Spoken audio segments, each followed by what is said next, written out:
So Lieutenant Kushner said he had perhaps 4 Russian representatives, including 2 encounters with the Russian ambassador, a meeting with the head of the Russian state-owned bank, and the much-talked-about 2016 meeting with that Russian lawyer and his brother-in-law, Donald Trump Jr. This is what he's talking about today. So he's insisting he disclosed nothing improper during these meetings. What is his sort of explanation for having these meetings? I mean, anybody can meet with anybody at any time. So. Well, that's the thing. I've been trying to look for a crime to meet the circumstance what somebody's saying, and there's nothing. I mean, during a campaign, Maria, you're going to be wanting to take information from every source, and that includes during that meeting with the so-called lawyer. Look, if there is opposition information, I tried to say this on the other network and got pilloried for it.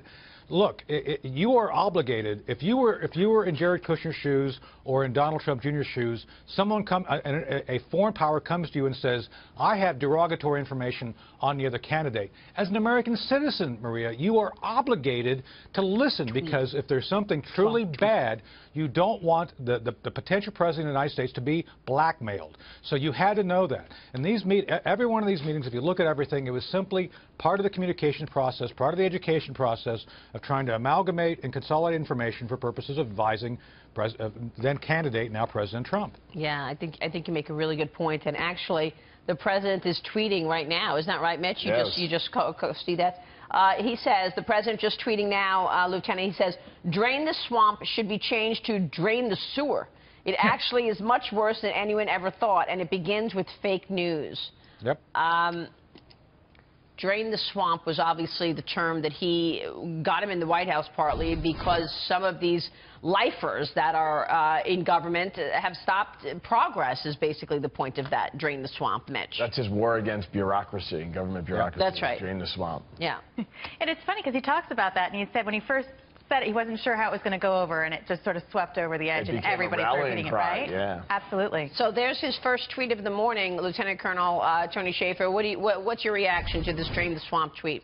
Well, look, this is what we've been talking about consistently. I think he needs to reassess how he's draining it, because the swamp's coming back at him right now. Yeah, good point. I think he's not going to be loved, Maria. He's never going to be loved. He has to understand how to essentially go after these folks at their level.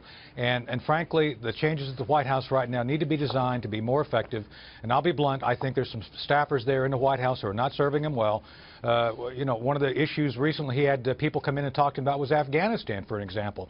A lot of the same old hands who have essentially allowed us to snatch defeat from the jaws of victory, 15 years ago, are back advising him badly. So I think it's time that he pick the right people to come in and help him win, not simply exist. Well, we'll see about that. Lieutenant Colonel, good to see you, sir. Thanks so much. Tony Tony Shaffer joining us there.